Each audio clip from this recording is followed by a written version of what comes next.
Bueno, muchas gracias a todos, gracias Andrea por la presentación y gracias particularmente al Hospital Belgrano que me invita a dar esta charla y al Laboratorio Ariston que gracias a ellos estamos pudiendo difundir esta charla a otros hospitales a través del webinar que hemos organizado. Así que bueno, vamos a empezar con la temática por la que me invitaron, sobre el abordaje interdisciplinario de la fibromialgia. Para recordar, el 12 de mayo fue el día hace poco del Día Mundial de la Fibromialgia y la Fatiga Crónica, y lo recordamos también momento para difundir estas enfermedades, este grupo de enfermedades, y la recordamos por el nacimiento de Florence Nightingale, que nos debe sonar a todos porque ella, más allá de la fibromialgia que padeció, fue la fundadora de la Cruz Roja, fue la fundadora de la primera escuela de enfermería, así que la tenemos bien en nuestras memorias y le debemos muchas cosas. Y una gran guerrera, ha participado de guerras, ha tenido un montón de elogios, así que es un gusto también tomar el 12 de mayo como el día de nacimiento de ella y no como muchos otros próceres que siempre consideramos la fecha de la muerte de. Así que esto es algo más vitalizante también.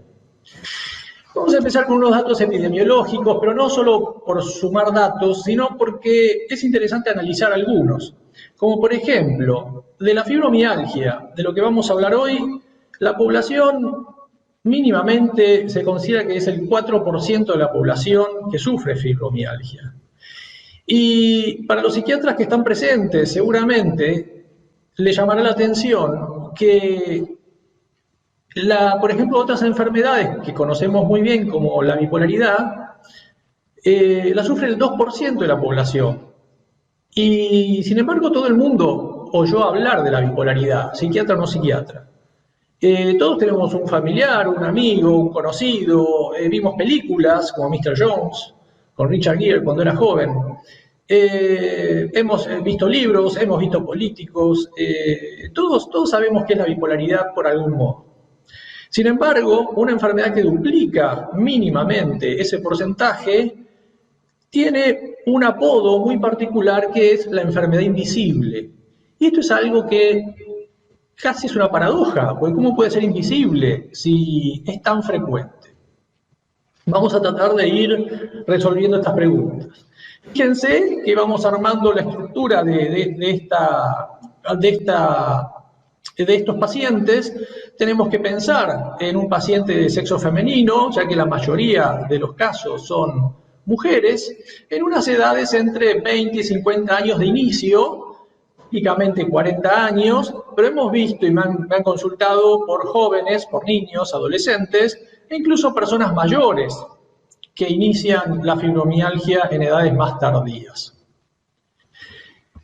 En el año 94, Muhammad Yunus le debemos que los agrupó a la fibromialgia junto con otras enfermedades muy relacionadas y las llamó síndromes de sensibilidad central. Y ahí aparece el nombre también de síndrome de sensibilidad central o de sensibilidad o muchos otros sobrenombres que se le han ido poniendo, pero el correcto es síndrome de sensibilidad central. Atendiendo a que habría una sensibilidad mayor del sistema nervioso central a la percepción de los dolores. Y entre estas patologías, además de la fibromialgia, asocia el síndrome miofacial de muy difícil tratamiento si no se comprenden bien qué son las fascias musculares, el síndrome de fatiga crónica, o bien llamado encefalomielitis miálgica, el síndrome de intestino irritable, síndrome de piernas inquietas, dolor articular temporomaxilar, cistitis intersticial, dismenorrea primaria y algunos otros más. Y llama la atención que muchos de estos trastornos nosotros los vemos muy asociados en el consultorio psiquiátrico. Muchos pacientes que nosotros vemos, si les consultamos de lo que quieren llamar eje 3, si siguen al DSM-4 o 5, vemos que cuántos pacientes tenemos con colon irritable o consultan además con piernas inquietas o cistitis intersticiales con varios tratamientos infructuosos. Así que agruparlos a todos bajo una misma categorización viene bien. ¿Y por qué es esta categorización? Porque principalmente fisiopatológicamente se comportan igual o tienen mucho en común desde lo psiconeuroinmunoendocrinológico. Y esto es importante porque saber esto nos permite entonces abordar el tratamiento más específicamente estos síndromes. De hecho, muchos pacientes suman estos síndromes juntos. Es posible encontrar un paciente con fibromialgia, con fatiga, con un dolor miofacial, con colon irritable, con piernas inquietas, y a ir corrigiendo la fibromialgia, a ir corrigiendo uno de ellos, va a ir corrigiendo muchos de los otros síndromes presentes ahí. Hace muchos años, fíjense qué jóvenes que estábamos, vino Muhammad Yunus acá a la Argentina y tuvimos la oportunidad de hablar con él. La persona del medio es el doctor Alejo Corrales, un grande de la psiquiatría, un gran conocedor de la genética, un referente para nosotros, un honor que haya estado también en la reunión. Y Yunus se sorprendió porque éramos un grupo bastante reducido, organizado por la Asociación Argentina de Psiquiatría Biológica de aquel entonces, y Yunus preguntó, ¿y dónde están los reumatólogos? Como diciendo, ¿por qué hay tantos psiquiatras? Y porque la verdad que éramos todos psiquiatras muy interesados en la formación de la fibromialgia. Porque lo que veníamos viendo hasta entonces los psiquiatras, y advirtiendo también, incluso en congresos, que cada vez veíamos más pacientes que venían por depresión y cuando respondían a la depresión siempre quedaban síntomas residuales como dolores o cansancio y decíamos que son depresiones atípicas y los empezamos a estudiar más y qué eran esos dolores y los pacientes decían no, pero eso ya me dijeron que no es nada, que está en mi cabeza, que no existe, y ahí empezaron a hablar de la fibromialgia. Y ahí nos empezamos a interesar por el tema, particularmente yo, en el grupo que estábamos trabajando en aquel entonces. Así que en épocas de selfie me permití mostrarles la foto con Yunus de aquel entonces. Para armar el diagnóstico, yo siempre pienso que es importante pensarlo, que el paciente viene con un montón de piezas desordenadas y eso es lo que confunde y eso es lo que hace muchas veces que nos equivoquemos con el diagnóstico y más aún que no conozcamos la figura, la foto que tenemos que armar con ese rompecabezas. Entonces el paciente viene con una bolsa llena de síntomas y si no conocemos la fibromialgia, la foto de la fibromialgia, para poder entender cuál es el rompecabezas que debemos armar, es muy difícil llegar al diagnóstico. Y esto es importante porque yo estoy a favor de hacer un diagnóstico clínico con todas las herramientas accesibles de hoy en día y dejar de pensar que es un diagnóstico de descarte, porque eso es menospreciar el conocimiento de la fibromialgia y descartar también un montón de cosas que hemos ido trabajando y hemos hecho muchos a favor de conocer mejor esta enfermedad. Así que vamos a empezar a armar el rompecabezas, ya lo habíamos empezado a armar diciendo algunos datos, y vamos a ver entonces mujeres, generalmente mujeres, con 4 síntomas principales. Generalmente el dolor, que es articular y muscular, de varias partes del cuerpo, como vamos a ver, la fatiga, que es un cansancio persistente, y lo vamos a repasar un poco más adelante, alteraciones de la memoria, típicamente el working memory, y alteraciones del sueño, típicamente interrupciones en la noche. Fíjense una persona que tiene dolor casi de todo el cuerpo, cansado, que pierde memoria y duerme mal. Es un paciente ya bastante molesto y muy quejoso, de hecho, y tiene razones. Esto no es lo suficiente. Otra cosa que los criterios diagnósticos suman, que están resumidos en esta tabla, es también lo que termina embarrando un poco más la cancha del diagnóstico, en tanto que el paciente, por ejemplo, puede tener muchos de todos estos, de estas condiciones que ven ahí, desde insomnio, depresión, estreñimiento, entonces va al gastroenterólogo, va al neurólogo, también por visión borrosa, por dolores de cabeza, va al traumatólogo por dolor muscular o por otro tipo de dolores de tendones, si tiene tendinitis, si tiene túnel carpiano, y empiezan a dar vueltas y vueltas, van al oftalmólogo por ojo seco, típicamente tienen ojo seco, y de hecho muchos síndromes de Sjögren se ven asociados a la fibromialgia. Entonces el paciente viene con un montón de diagnósticos y que pasó por varios especialistas, pero cada uno atendiendo a su síntoma principal y no viendo la foto entera, como les decía yo, del rompecabezas, como para hilar todos estos síntomas y condiciones y decir, esto puede ser una fibromialgia. Sin embargo, todavía nos encontramos con profesionales que nos dicen, la fibromialgia no existe, ¿no? Sí existe, claro que sí, está bien tabulado y bien descripta en la Clasificación Internacional de Enfermedades, en su 10ª versión, justamente en el grupo M de patologías musculoesqueléticas, que serían las reumatológicas, con el código 79.7. Así que tiene su propia identidad, bien aceptada internacionalmente, y sin embargo sigue siendo invisible, ¿no? Sigue siendo invisible y la llaman invisible. Y permítanme algo, yo agrego otra cosa más. Además es huérfana, porque justamente no encontramos gente que quiera hacerse cargo de este diagnóstico o del tratamiento, porque justamente es un diagnóstico muy complejo que va a requerir un tratamiento muy complejo, que no significa que sea difícil, sino complejo.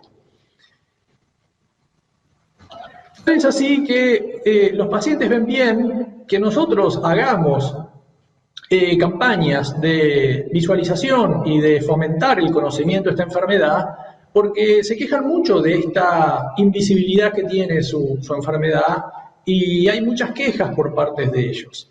Entonces hay que ponerse un poquito a favor de ellos y cada tanto armar promociones como estas, divulgaciones, qué sé yo, el día de la fibromialgia, que se saque una foto diciendo yo sí te veo, y lo suben familiares, amigos, colegas, todo lo que ustedes quieran. Miren, acá arriba pueden ver a la gente del Hospital Castex, una vez que fui a dar una charla y todos imprimieron su propio cartelito y se sacó la foto. Acá fue un grupo de una asociación civil. Bueno, después varios casos individuales. Lo que les quiero decir no necesariamente son todos los pacientes, sino al contrario, mucha gente que quiere saber qué es esto, uno se lo explica y dice, me interesa participar, quiero saber más de esto, y apoyemos a los pacientes, para que vean que también cada vez son más y son escuchados también.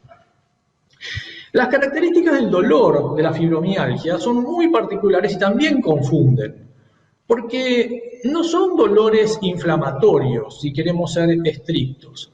Son dolores continuos o variables. A veces los pacientes hablan de crisis de dolor. Con la evolución, con los años de evolución, terminan siendo continuos.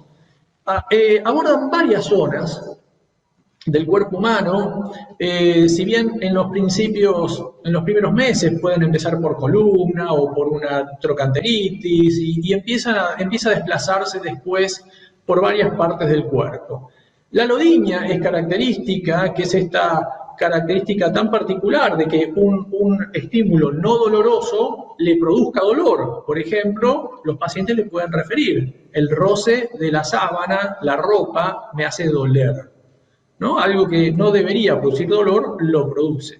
La hipersensibilidad es verdad, en tanto que mínimo presión del cuerpo les duele todo mucho más, e incluso esto lo vemos con patologías asociadas. Un pequeño abombamiento de un disco intervertebral les puede producir el dolor como si fuera realmente una hernia de disco. Y a veces ha pasado de tener que explicar al traumatólogo que el paciente tiene una fibromialgia, tiene un síndrome de sensibilidad central, esta la hace más sensible al dolor, y que un pequeño bombamiento, no es que la paciente está exagerando, ni que sea una histriónica, sino que realmente les duele, como ha sido demostrado, todo mucho más. Sensaciones de calor o frío, esto es muy característico de los dolores neuropáticos. Sentir fuego, los pacientes dicen siento que me quemo, o momentos de frío. Entumecimientos, los pacientes sienten que tienen hinchadas los brazos, los pies, las articulaciones. Contracturas, las rigideces, típicamente a la mañana, luego de un periodo de inactividad más prolongado. Hormigueos, esto también es muy neuropático, ¿no? Sensaciones parestésicas, como que se le pasaran electricidad a veces, y muchas otras muy variadas. Eso hizo que se pensara también una de las hipótesis de alteración de las fibras finas, sensitivas, y de ahí estas características neuropáticas.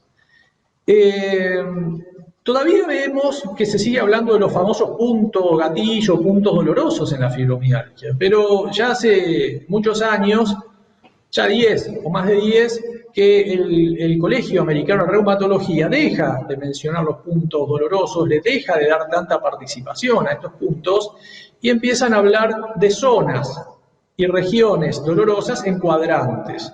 Entonces, para el diagnóstico pide que haya dolores al menos en estos 4 cuadrantes. Ahora, estos son referencias, ¿no? Porque yo he visto pacientes que dicen, bueno, no, solamente me duele, qué sé yo, el primero, el segundo cuadrante y no tanto las piernas, y bueno, estos son referencias. A lo que va el Colegio Americano de Reumatología es que el dolor por lo general termina viéndose en varias partes del cuerpo, no hay que ser tan detallistas, porque recuerdo cuando se hablaban de los puntos gatillantes, estos gatillos de puntos dolorosos, en realidad empezaban, no, porque son 18 puntos y en realidad tiene 11, y si tiene menos de 11 no es fibromialgia. Entonces se veían casi como el DSM-4 en toda la sintomatología cuando nos describen las crisis de pánico, y si tiene que tener más de 7 de estos síntomas, y si no, no es crisis de pánico. Bueno, no, es una referencia y no podemos acotarnos siempre a eso. Digo esto porque también los pacientes que les llega esta información empiezan a hacer sus propias deducciones y a veces se confunden mucho, ¿no? Porque dicen, bueno, no, yo no tengo esto, tengo aquello, pero bueno, el diagnóstico no es una receta de cocina, y para nada quiere serlo. De hecho, todas estas excelentes descripciones que se hacen son referenciales como cualquier otra patología que conocemos de la medicina general. Así que hay que saber interpretarlas también en el paciente.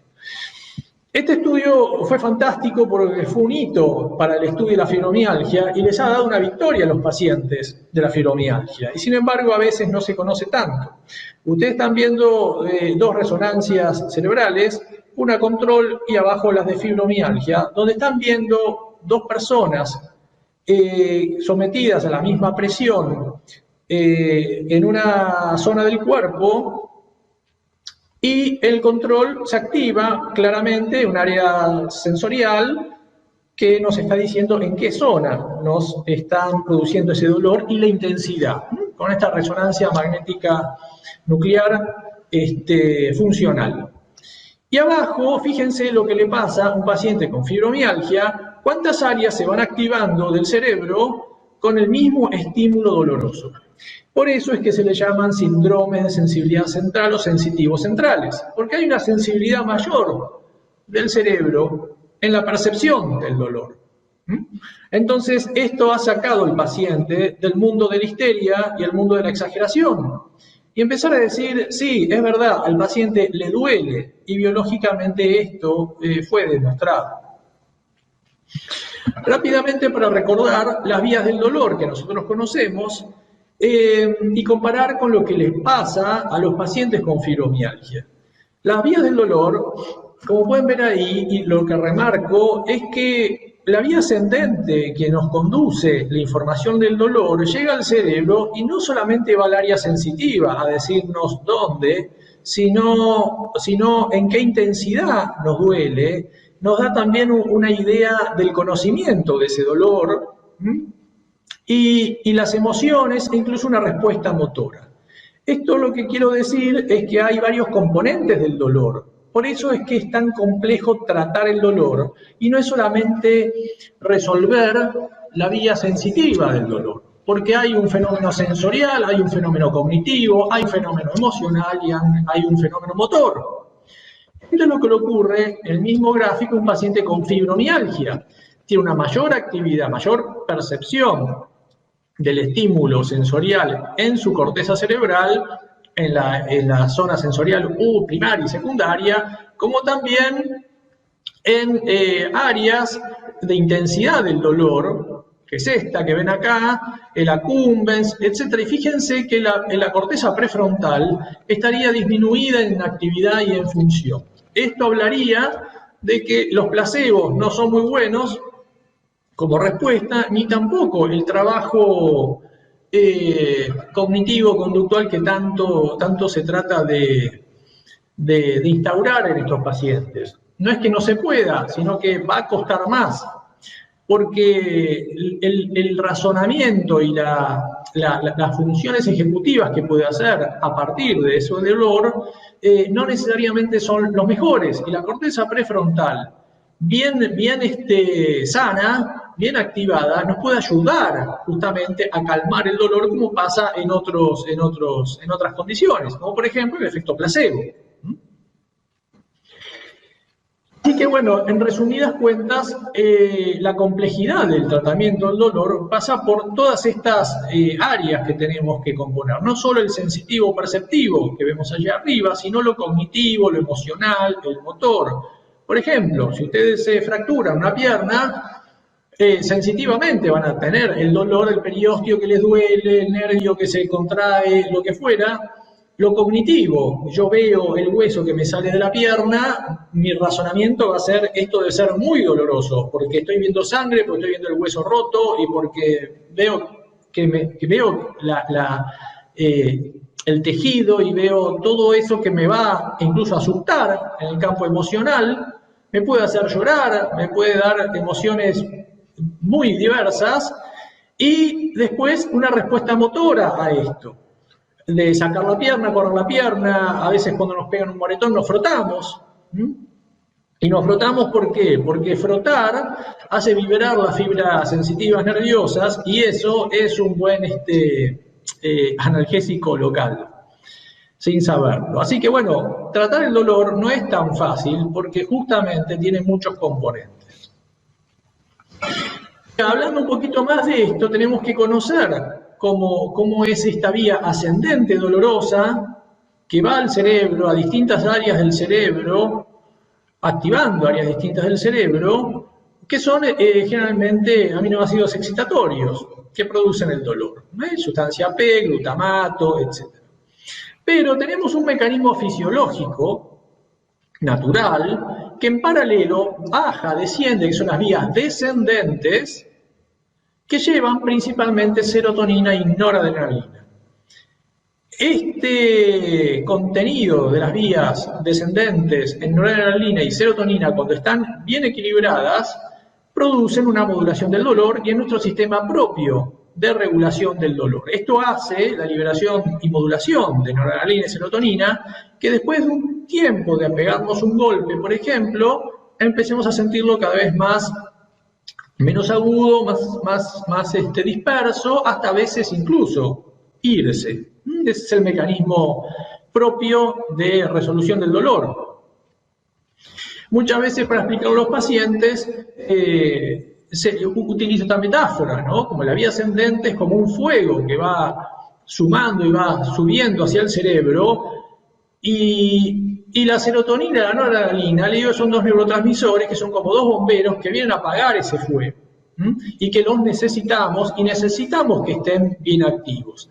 Digo esto porque en la fibromialgia, desgraciadamente, tenemos la vía ascendente muy estimulada, muy sensibilizada y las vías descendentes por lo general disminuidas. Nos está faltando noradrenalina y serotonina, estos dos bomberos que van a terminar necesitando algunos refuerzos en muchos casos. El otro síntoma, síntoma capital que nos referimos, además del dolor, es la fatiga. Y se los quiero traer porque muchas veces me preguntan, pero Pablo, ¿cómo es esto de la fatiga? Porque cansancio, es muy difícil de ver el diagnóstico. Si cansancio estamos todos estamos cansados. ¿Cómo puedo diferenciar un cansancio de una fatiga? Bueno, justamente porque el cansancio es extremo, obviamente, no tiene relación con la actividad que uno desarrolla. Si yo antes hacía esta actividad y no me cansaba, ahora sí me estoy cansando. Y típicamente no se recupera con el adecuado descanso. Si yo duermo las horas suficientes o me tomé el fin de semana para descansar, no llego a recuperar lo suficiente. Esto hace a la descripción de la fatiga. Cuando esto es crónico, justamente hablamos de fatiga crónica. Y cuando desconocemos una causa específica, le llamamos síndrome de fatiga crónica, que muchas veces está asociada a la fibromialgia, potenciando aún más los síntomas de fatiga propios per se que tiene la fibromialgia. Así que vemos a este paciente dolorido y fatigado, que por más que duerma 12 horas, le dice que me despierto y es como si no hubiera dormido. Y créanme que es una sensación muy desagradable. Y encima se le suman alteraciones cognitivas. El paciente, particularmente de la memoria reciente y working memory, y a veces se llegan a fallas ejecutivas. Y el paciente le dice, lo hice, no lo hice. La gente le dice, mamá, esto ya me lo contaste 3 veces. Típico, ¿no? O, pero ¿cómo se hacía esto? Siempre el famoso no me acuerdo. Y típicamente los pacientes dicen, ¿sabe, doctor? Escribe un mail y después tengo que ir a ver a la casilla de enviados a ver si lo mandé o no y qué mandé, porque no me acuerdo. A ese nivel. Y de repente ustedes están hablando de una persona de 40 años. Y la paciente viene muy asustada porque le afecta laboralmente, le afecta en sus hábitos, hábitos cotidianos, desde cocinar, desde leer, estudiar, se pierden con los libros, se pierden con las series, así que se olvidan de hacer cosas, trámites, pagos, y les trae serios problemas. Y se asustan porque dicen, yo me acuerdo de mi abuelita que le pasaba lo mismo, claro. Y los pacientes dicen, tendré Alzheimer, me estaré demenciando, doctor, ¿qué podemos hacer? Bueno, esto es lo que le está pasando a los pacientes. Además se le agrega, como hemos dicho, el insomnio, típicamente el insomnio interrumpido. Esto lo hemos estudiado mucho con polisomnografías, donde el falla del dolor no es que se despierta por el dolor, sino no teniendo dolor se despierta igual, porque es una falla del sueño, como decimos, del programa sueño, que, diría mi hijo, se crasheó el sueño. Se rompe, está corrupto el programa sueño, y eso hace que el paciente tenga muchas interrupciones del sueño.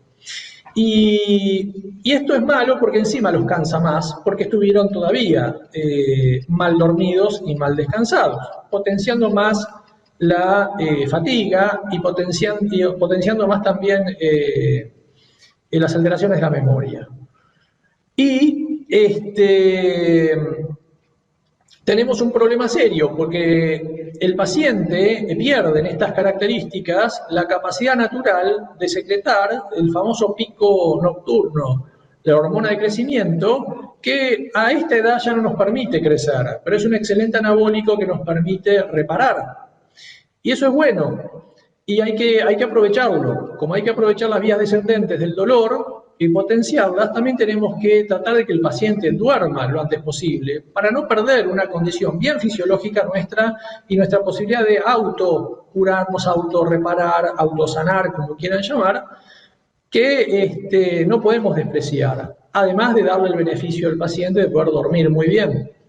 y poder descansar de verdad. Porque los pacientes llegan a sueños muy superficiales, no llegan a más que estadios 2, muy rara vez algún pico de estadio 3, y cuando llega viene la interrupción directa, y cuando tienen el REM también están interrumpidos, entonces tienen un sueño de muy baja calidad. Y a mí me gusta agregar una característica que no está descrita en los libros o en las descripciones en general, pero tiene que ver con la personalidad. Las personalidades de estos pacientes, y ya que estamos entre psiquiatras, más que nada, es una personalidad muy particular, ¿no? Son los que nosotros llamamos sarmientos, son esos pacientes que le dicen, yo trabajé hasta el 9º mes, yo fui a trabajar con fiebre, fui a trabajar enferma, se hacen multitasking potenciados a la enésima, es increíble todo lo que le cuentan que hacían antes, y típicamente cursaba a la noche tal materia para adelantar, mientras a la mañana trabajaba, a la tarde cuidaba a mi mamá que estaba con Alzheimer, y siempre con mucha actividad.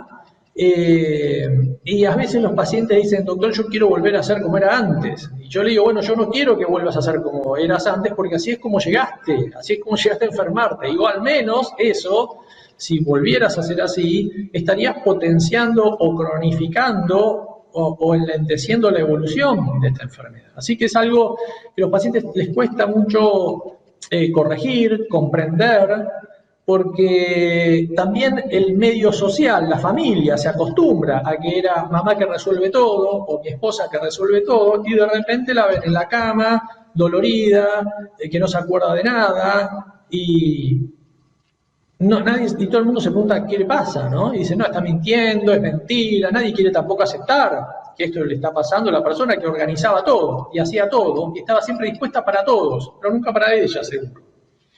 Así que la personalidad es muy característica, los pacientes añoran eso, e incluso del campo de la medicina laboral es muy importante, porque estos pacientes son los que le dicen, Pablo, sacame esto que tengo, yo quiero seguir trabajando, necesito seguir haciendo, quiero mis cosas, quiero volver.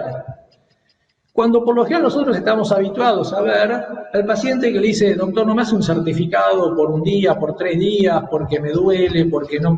Cuando un paciente viene así, yo ya desconfío que sea fibromialgia. Por eso yo pienso mucho en la personalidad como el diagnóstico, como una pieza más muy importante de herramienta clínica para el diagnóstico de la fibromialgia, para poder terminar de ver mejor la foto esa que tenemos que ver para armar el rompecabezas del diagnóstico de la fibromialgia. Existen, solamente se los traigo para que sepan que existan, varias escalas de evaluación. A veces cuando el paciente está en búsqueda de un certificado de discapacidad o en medicina laboral, le piden ciertos cuestionarios. Si quieren después me los piden, yo no tengo ningún problema, los pueden también buscar en la web. Hay varios de estos, en realidad no son muy específicos, salvo algunos, sobre la fibromialgia. Pero bueno, es un intento de justificar para algunas documentaciones algo sobre el paciente, cuando en realidad una buena descripción clínica sería suficiente. Y fíjense que aparece en la escala de Hamilton, de depresión y de ansiedad, porque incluso el inventario de Beck de depresión, porque muchas veces estos pacientes terminan deprimidos. Y aunque ustedes no lo crean, yo veo que les cuesta deprimirse a estos pacientes. Porque la verdad, si ustedes me dicen, me duele todo el cuerpo, duermo mal, estoy cansado y no me acuerdo las cosas, yo creo que al segundo día me deprimí. Y estos pacientes no están deprimidos, se deprimen después de años por lo general. Están irritables, están ansiosos, están demandantes, justamente por su personalidad. Y hablando muchas veces con colegas, ya que esto es interdisciplinario, de la psicología, dicen, bueno, característicamente estos pacientes evitan angustiarse y evitan las depresiones. De ahí que vuelcan todas sus angustias y sus malestares sobre el cuerpo, haciendo enfermedades muy psicosomáticas, entendiéndolo desde esta óptica. Así que es importante considerar esto, porque a veces cuando el paciente empieza a poner en palabras sus angustias y sus malestares, particularmente es cuando también empiezan a reducirse sus dolores y sus síntomas. Así que algo de eso también hay que considerar. Otra cosa que hay que considerar también es que el paciente haya pasado antes de que nosotros lo veamos por un buen reumatólogo y que haya descartado, obviamente, que no tenga cualquier otra patología, sobre todo cuando hacemos diagnósticos en los más tempranos. ¿Por qué? Porque cuando empezamos a ver fibromialgia, les digo, hace más de 10, 20 años,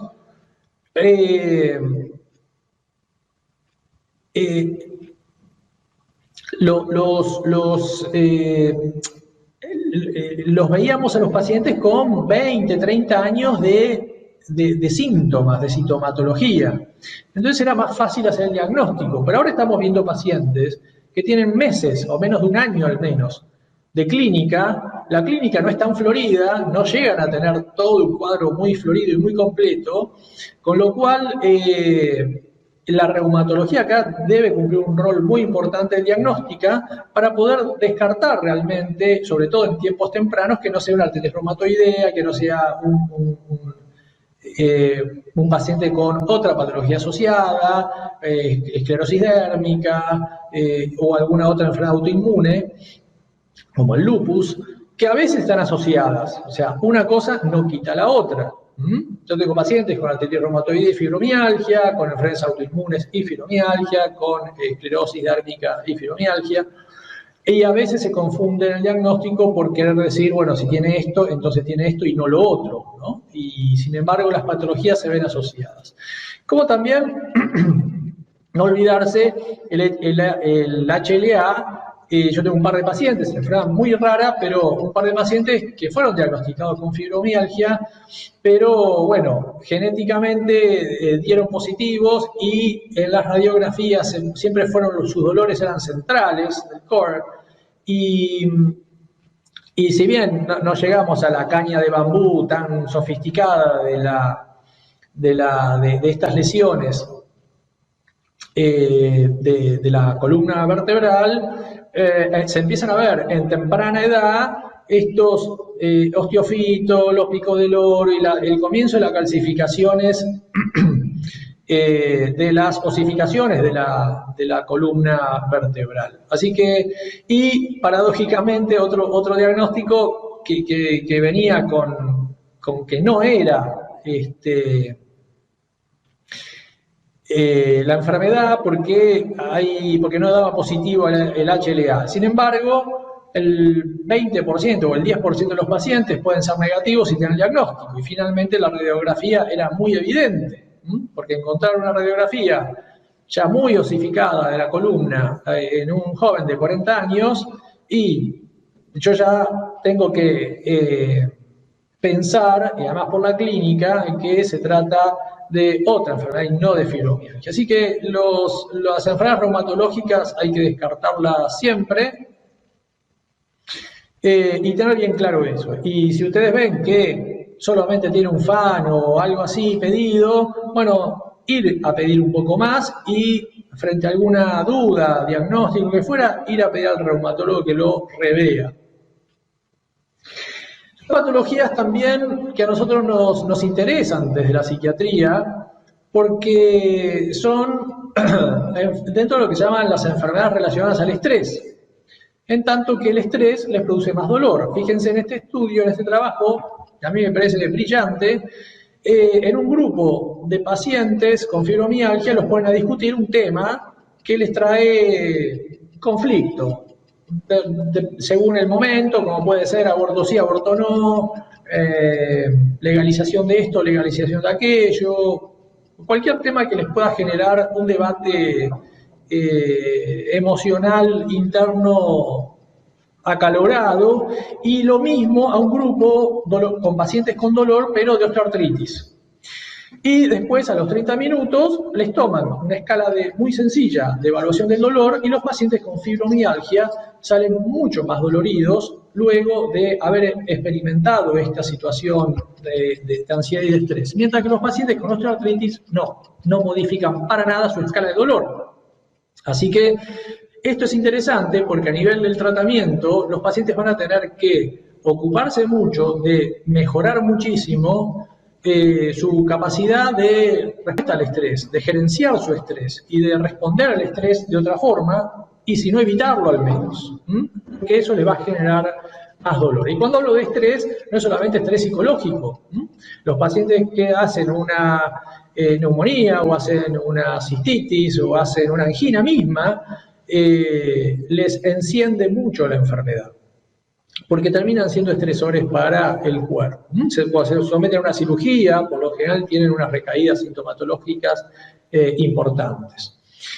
Y otro trabajo muy interesante que se hizo luego del terremoto de Japón en el 2011 es evaluar los pacientes con fibromialgia con una escala de evaluación de dolor, el impacto que se utiliza para el estrés postraumático, la escala de impacto de eventos, pacientes con fibromialgia y los pacientes con artritis reumatoidea. Y se vio que los pacientes con fibromialgia tienen mucho más impacto, son más sensibles frente a esa situación traumática que los pacientes con artritis reumatoidea, por ejemplo. Así que entran en el campo psi bastante de lleno. Así que nos tenemos que hacer cargo. Hace algunos años presentamos varios trabajos con un grupo de la doctora López Mato, el Instituto de Psiquiatría Biológica Integral, con muchos pacientes, más de 300 casos, y vimos estos antecedentes de estresores tempranos, y nos llamó la atención que el 92% de nuestra población había sufrido historia de violencia familiar. Así que no podemos dejar de preguntar en la entrevista, en la semiología, e indagar sobre estos estresores tempranos, así como casi la mitad habían sido abusados sexualmente y otras situaciones estresantes vitales a lo largo de su vida. Tenemos que recordar que esta enfermedad no escapa al modelo médico general.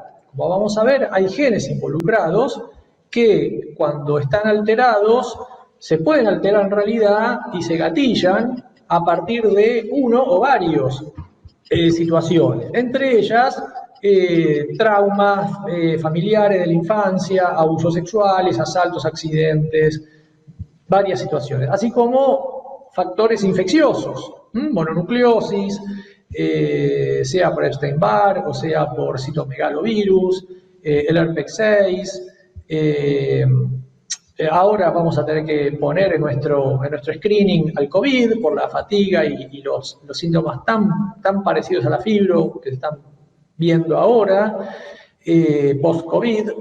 Así que no solo el estímulo gatillante de la enfermedad va a ser psicosocial, sino puede ser infeccioso, tóxico, físico, químico, cualquier estresor o varios que se hayan ido sumando a lo largo de la vida del paciente. Y también fuimos a estudiar los síntomas de consulta del paciente. Como yo les decía, los pacientes venían principalmente, más del 90%, con tristeza, angustia, ansiedad. Por eso es que consultaban al psiquiatra. Motivo de consulta de los pacientes que veíamos 300 casos de fibromialgia. Estamos viendo justamente por qué es que terminan accediendo a la consulta de la psiquiatría o de la psicología. Y otra cosa que me interesa mostrarles es un trabajo que hice desde la psiconeuroinmunoendocrinología, preguntando por qué la fibromialgia no es una depresión, un poco buscando esa respuesta a otros a otras reflexiones que se hacen cuando uno duda del diagnóstico de la fibromialgia y se habla siempre de, no, son depresiones enmascaradas, son depresiones atípicas. Puede ser algo de eso. De hecho, yo me acuerdo cuando estudiaba medicina que me enseñaron que la fibromialgia era una depresión enmascarada, en tanto que todos los síntomas físicos eran los equivalentes sintomáticos de una depresión y que no podía expresar las emociones correctamente el paciente y que debían tratarse con antidepresivos. Y de hecho, algunos pacientes mejoraban bastante con antidepresivos, pero muchos no. Y todo tenía que ver con qué antidepresivo. Y mucho tiene que ver justamente porque no se trata de una depresión. Más allá de describir todo esto, y si quieren también después me lo piden, es un cuadro resumido de qué pasa en un caso y en otro, casos puros de depresión y casos puros de fibromialgia no deprimidos. Y no solo es distinto, sino que incluso se ven parámetros opuestos. Entonces esto tiene todavía más peso y más valor. Por ejemplo, la mayoría de los pacientes con depresión que vemos con la hipercortisolemia, sobre todo vespertina, que pierde el ciclo del cortisol, y mantiene el cortisol continuo durante todo el día, e incluso lo puede aumentar hacia la tarde, produciendo un montón de consecuencias en el sueño, en la inmunidad, en el peso, etc. El paciente con fibromialgia vemos característicamente lo opuesto, la hipocortisolemia, la pobre respuesta al estrés al cortisol y con bajo cortisol vespertino. Como los pacientes a veces describen, doctor, mi día no tiene 24 horas, mi día tiene 12. Y cuando uno le muestra la curva del cortisol, dice, ahora entiendo por qué mi día tiene 12 horas. Y así podemos ir viendo distintas diferencias, por ejemplo, en la polisomnografía, como les decía recientemente. Típicamente hoy se considera un valor diagnóstico interesante para la depresión, la disminución de la latencia REM en la depresión, y sin embargo, en la fibromialgia, típicamente vemos aumento de la latencia REM.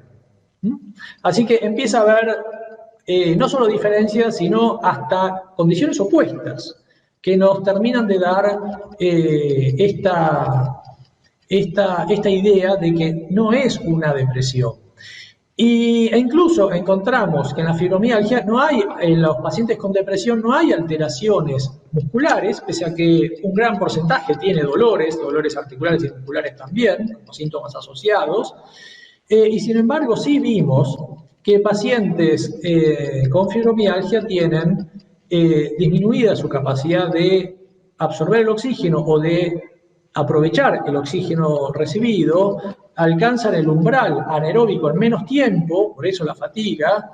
Se han encontrado en los puntos gatillos de antes, en las zonas más dolorosas, que hay menos oxígeno, y también su recuperación posterior muscular después de una actividad física es mucho más lenta que un paciente con depresión, un paciente control. Así que vemos muchas diferencias y tampoco podemos decir que es una depresión la fibromialgia.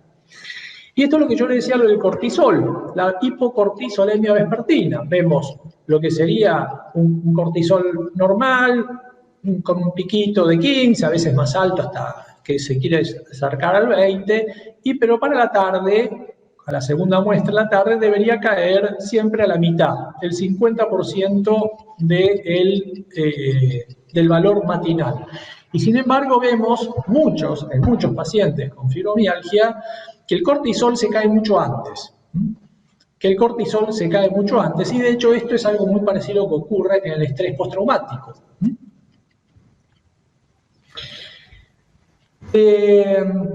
Habíamos hablado de la oxigenación muscular, esto es muy importante porque se sabe esto desde los años 80 y sin embargo se habla muy poquito. Es un trabajo más reciente, el 2012, donde con un índice que es el ROEF de extracción de oxígeno muscular, nos está diciendo que el oxígeno pasa por el músculo y sale el oxígeno así casi tal cual.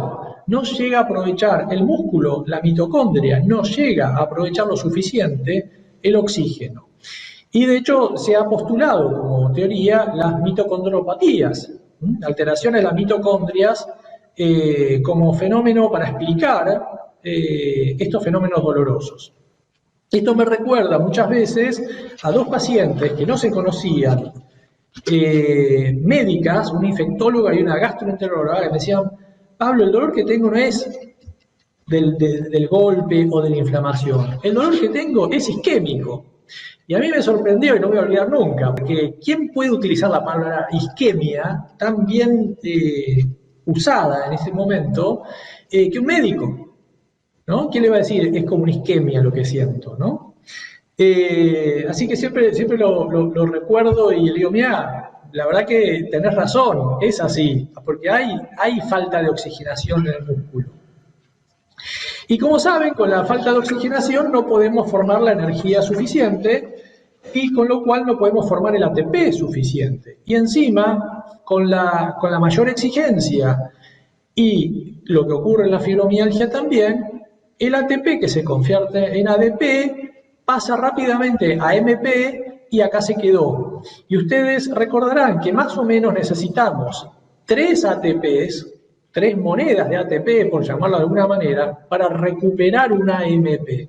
Entonces, el paciente con fibromialgia está devaluado, perdónenme por la palabra, 3-1. Con lo cual voy a necesitar, para recuperar un poco de energía, 3 veces esa energía, recuperarla por 3 veces para poder llegar a ese déficit cero, si lo quieren llamar también así. En una época se explicaba esto con estos gráficos, con las baterías recargables. ¿Se acuerdan las baterías recargables de los celulares que lo dejábamos cargando y se recargaban? Y después de tantos ciclos de recargación, de recargarse, ya ni siquiera funcionaban, había que tirar la batería. Bueno, esto es lo que le está pasando al ATP en el paciente con fibromialgia. El problema es que se termina acumulando tanto AMP, que termina siendo dañino, no sirve y termina siendo tóxico. Y al no poder utilizar el oxígeno para formar ATP, se empieza a formar el estrés oxidativo, típico de muchas enfermedades crónicas, particularmente en este caso, en la fibromialgia y en la fatiga crónica, aún más todavía. Donde hay una disminución de la oxigenación, hay mayor consumo de antioxidantes que no se pueden suplir con una dieta equilibrada, no son suficientes, con lo cual aumentan sustancias tóxicas. El piruvato y el lactato, por ejemplo, dentro del músculo, no sistémico, están elevadísimos. Aumenta el calcio, aumenta un montón de elementos fosforados que van deteriorando y lastimando y intoxicando al músculo. Ese es el alto nivel de estrés oxidativo. Y esto también, ¿por qué se produce? Porque cuando el músculo está sin oxígeno, ustedes saben, utiliza la glucólisis anaeróbica.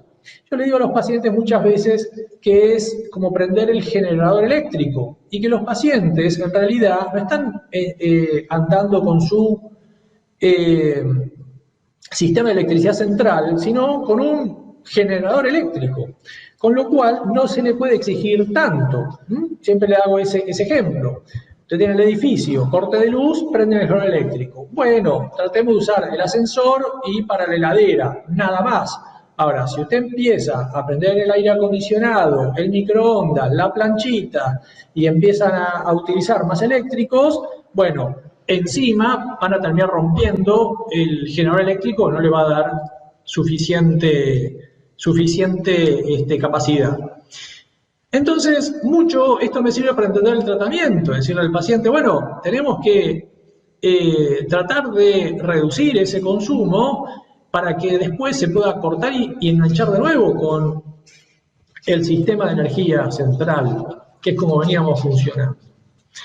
Y siempre hago esta homología de que el generador eléctrico no es una salvación, porque es limitado y encima vibra, hace ruido, porque consume gasoil, no le da la energía suficiente para hacer lo mismo que hacía antes, y encima poluye. Con lo cual el músculo está con más láctico, con pirúvico, con todas estas sustancias. Yo le decía que también utilizo otra homología que es la del riachuelo. Los músculos se terminan convirtiendo realmente en ríos que no van a tener mucha viabilidad, y de a poco hay que restaurar y empezar a limpiar esos músculos en el tratamiento. Obviamente, como yo les decía, acá hay se han estudiado varios genes relacionados al síndrome sensitivo central. Muchos tienen que ver con los moduladores del dolor, como receptores serotoninérgicos, de catecolaminas, de dopamina incluso de canales iónicos. Así que también, dependiendo de qué polimorfismo y qué alteración genética tenga un paciente distinto de otro, es que no vemos dos pacientes fibromialgicos iguales, si bien nos parecen que son todo lo mismo, no son iguales. Y por eso es que no van a responder por igual a la misma farmacología. Yo no tengo dos pacientes tratados igual, de hecho. Por eso me gusta mucho esta patología y me dedico a esto, porque nunca me aburro. Siempre es algo distinto para ver con cada paciente. Y de hecho, nunca debemos tomar los genes tan a la ligera, porque un gen no nos dice nada. Tenemos que verlo en un contexto de varios genes. Y las modificaciones o polimorfismos que puede tener un paciente, todos los pacientes, no es el mismo. Ahí es que vemos distintos pacientes con distintos fenotipos. Hay pacientes que se cansa más, hay pacientes que le duele más, hay pacientes que tienen más fallas cognitivas, hay pacientes que tienen más o menos de un síntoma u otro o asociadas a otras patologías. Entonces, de alguna manera estos genes son como las teclas de un piano, y de alguna manera, según los genes que están alterados, son distintos acordes. Y así es como suenan los pacientes, que por lo general hay que hacerlos sonar melódicamente en el tratamiento y que dejen de hacer ruido con estos genes alterados, estas teclas mal funcionantes. Así que vayamos directamente, habiendo entendido este rompecabezas, entender mejor el tratamiento, mejor por qué hacemos lo que hacemos. Esto es lo importante. Entonces, el principio que yo tengo siempre es que es una enfermedad compleja, como decía al principio, por lo cual el tratamiento debe ser complejo. Y no nos debe asustar la polifarmacia, por ejemplo, en este contexto. Y yo siempre pienso que, y al paciente le hablo así, de que el tratamiento debe ser un traje a medida, un vestido a medida, donde yo le puedo decir, todos podemos tener una idea de, bueno, a ver, yo te veo, te escucho, bueno, debe ser un talle 40. Muy bien, vamos para el talle 40. Pero te voy a tener que tomar las mangas, te voy a tener que tomar el ruedo, vamos a tomar de la cintura, vamos a hacer de acá, de allá, y uno tiene que terminar haciendo ese ajuste muy particular y muy individual para cada paciente, porque si no nos vamos a equivocar mucho.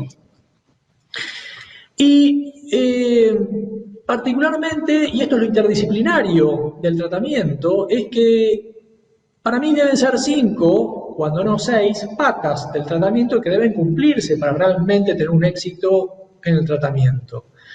Y no es uno más importante que el otro. En algunos casos uno puede ser de más peso que otro, pero realmente no piensen que uno es más importante que el otro.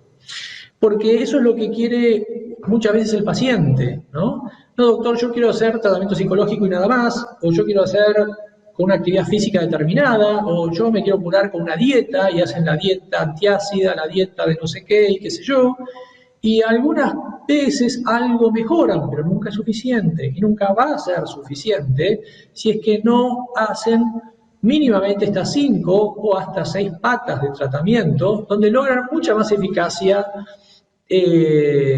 para acercarnos a una vida funcional del paciente, al menos, cuando no reducir los síntomas lo suficiente como para volver a funciones casi idénticas a las de antes. El tratamiento debe ser farmacológico, es un pilar muy importante, junto con el psicológico, la actividad física, que vamos a ver en qué debe basarse cada uno de estos, la dieta es muy importante, y otro que lo vamos a mencionar al final de cada uno de ellos. Algunas pistas del tratamiento farmacológico en la semiología es que rara vez los pacientes responden bien a los antiinflamatorios no esteroides. Dicen, doctor, ya probé por todos los antiinflamatorios y analgésicos comunes y ninguno me calma nada. Alguna vez le puede calmar un dolor por una contractura que refleja al dolor que tiene, pero nada más. Los ansiolíticos, y alguna vez pueden modular lo que yo le decía, la parte emocional, si se quiere, del dolor, pero es muy poquito. Muy rara vez yo tengo pacientes con ansiolíticos en tratamiento con fibromialgia. Los miorelajantes en algunos casos pueden ayudar, como le decía, esa contracción refleja, producida por el dolor, pero no es que tengan contracturas por la enfermedad. Y a mí me interesa mucho preguntar si han hecho tratamiento con corticoides, aunque sea por otra razón, porque típicamente tampoco responden a los corticoides. Y si respondieron al corticoide, que puede ser muy rara vez, voy a indagar un poco más en alguna enfermedad autoinmune o en alguna otra patología asociada por el cual esté respondiendo el corticoide y a qué responde el corticoide. ¿Por qué? Porque el paciente dice, no, me hicieron un tratamiento de conducto y me dieron un inyectable corticoide previo y estuve 2 días sin dolores, en nada. Yo reveo el diagnóstico de fibromialgia porque me lo hace dudar muchísimo. Así que el corticoide siempre es bueno preguntar si realizó alguna vez un tratamiento con corticoide.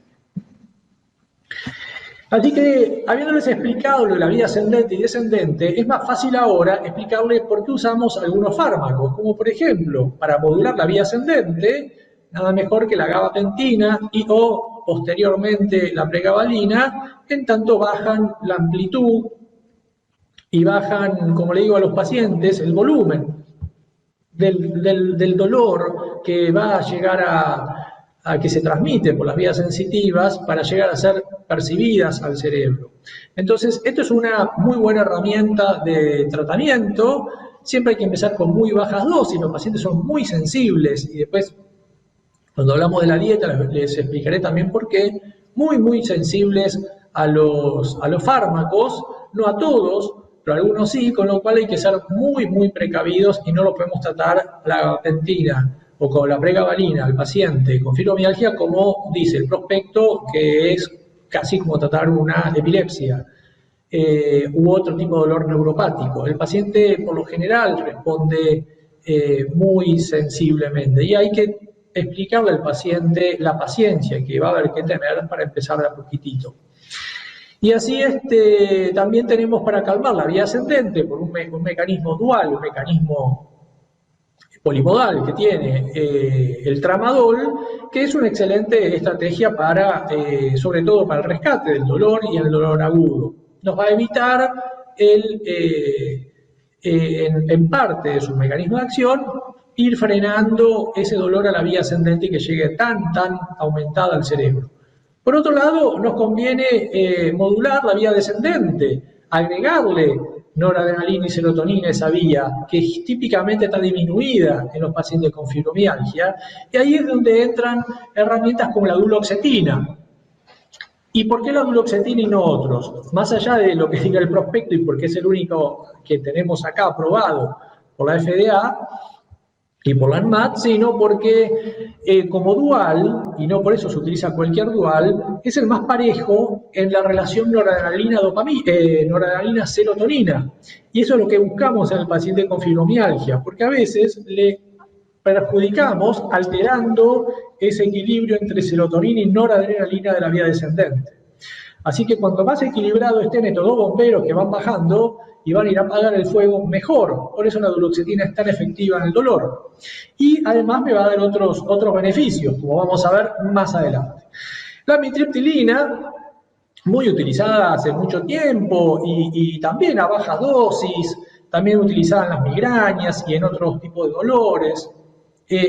También es muy efectiva, es muy barata, muy económica, no tan eficaz en cantidad de pacientes, desgraciadamente, pero realmente el que mejora con amitriptilina a bajas dosis los síntomas y se tiene que sentir un beneficiado, porque va a estar ahorrando dinero, porque le va a ayudar a dormir, incluso al insomnio, e incluso saben que también es efectivo muchas veces en el colon irritable, así que le va a estar resolviendo varias cosas.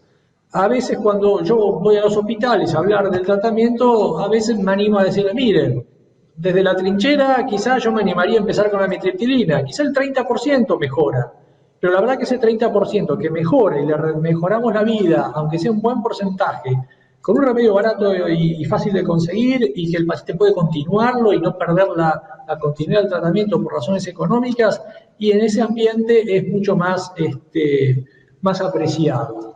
Y hay que considerarlo. Por eso también le digo, es un traje a medida el tratamiento, ¿no? Hay que adecuarse a cada condición del paciente. Y el tramadol también, porque su mecanismo, además de ser morfinosímil, con una morfina débil en la vía ascendente, tiene su segundo mecanismo de acción, inhibidor de la recaptación de serotonina y noradrenalina, con lo cual es una pequeña duloxetina más.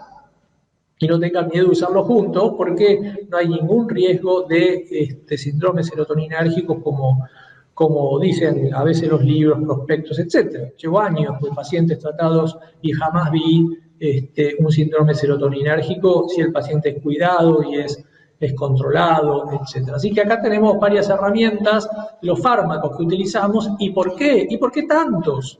Porque tenemos que atender a varias vías.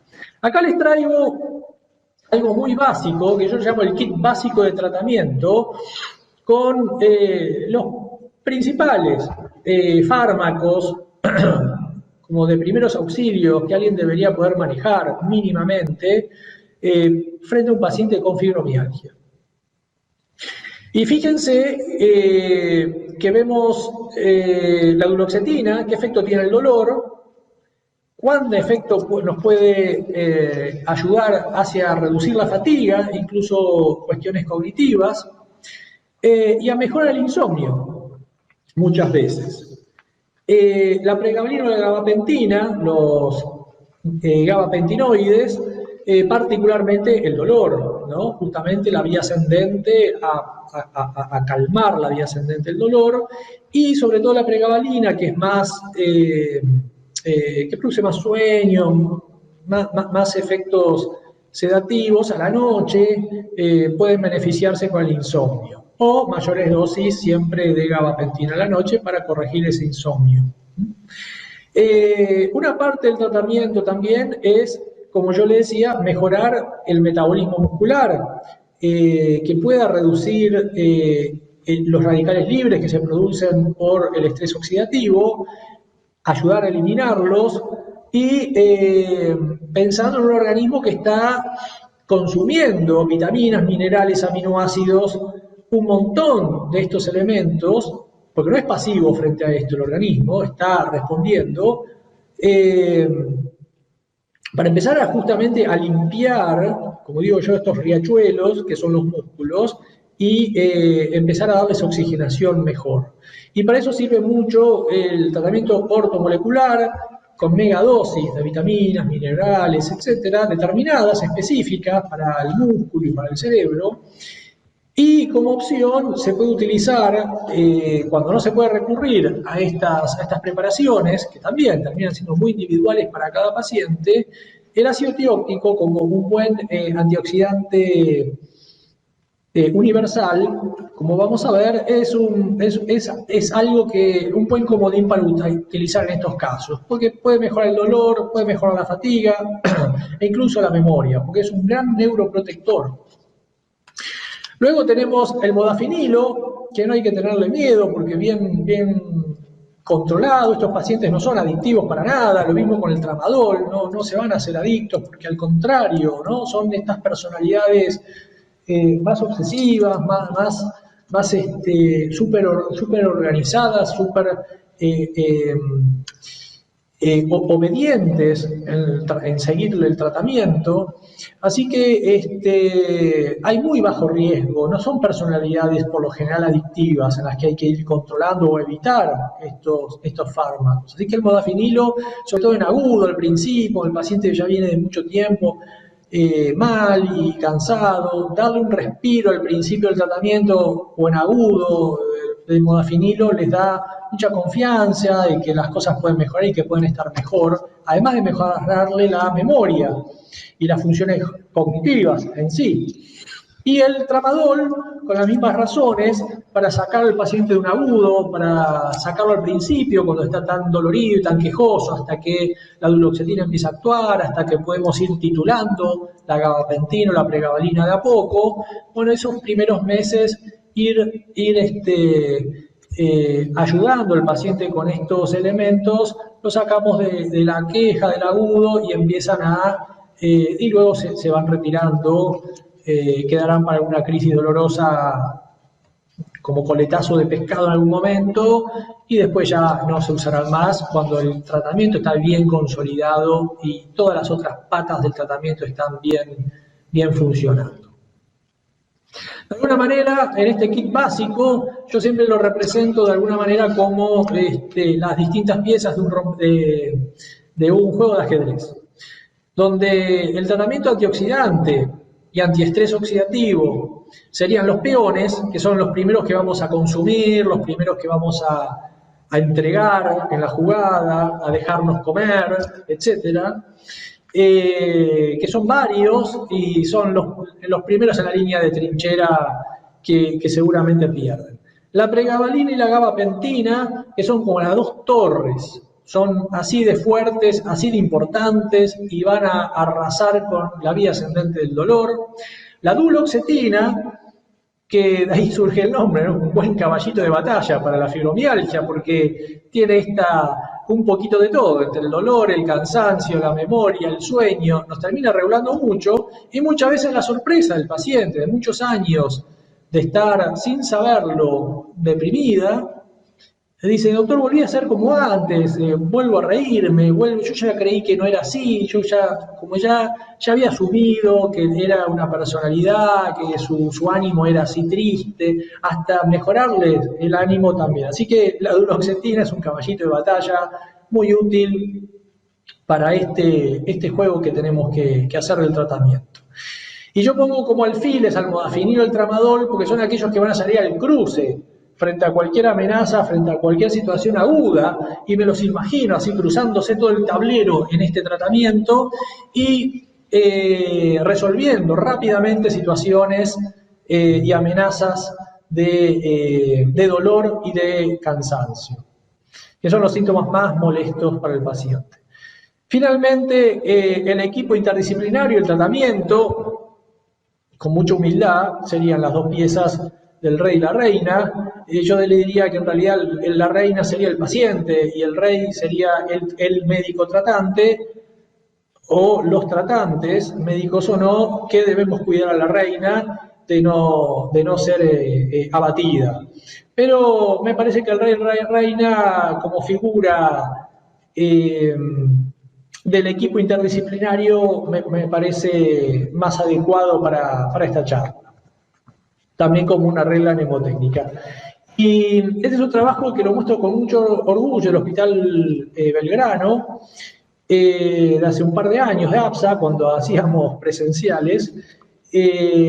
Muy interesante, que ellos usaron modafinilo también para no tenerle miedo a su uso en psiquiatría general, y su experiencia positiva en bipolares, en esquizofrenia, justamente para sacarlos de esos estados cognitivos y de fatiga y la depresión bipolar, que cuando están así anérgica, el esquizofrénico que duerme todo el día.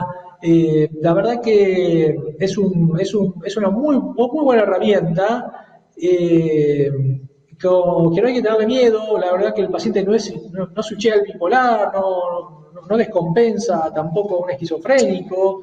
Yo me acuerdo un paciente esquizofrénico que a la tarde dormía toda la tarde, iba a trabajar toda la mañana, yo estaba re contento con eso, sin embargo la familia presionaba con que a la tarde dormía todo el día y le puse un modafinil al mediodía, medio, y empezó a ir al gimnasio, ¿no? Se activó, empezó a tener fuerza y energía y la verdad que fue una muy buena experiencia para el paciente también, claro está. Así que no hay que tenerle miedo para cualquier tipo de fatiga, sobre todo ahora post-COVID, que ya estamos viendo pacientes que están consultando con el cansamiento, con esta fatiga post-COVID y de varios meses.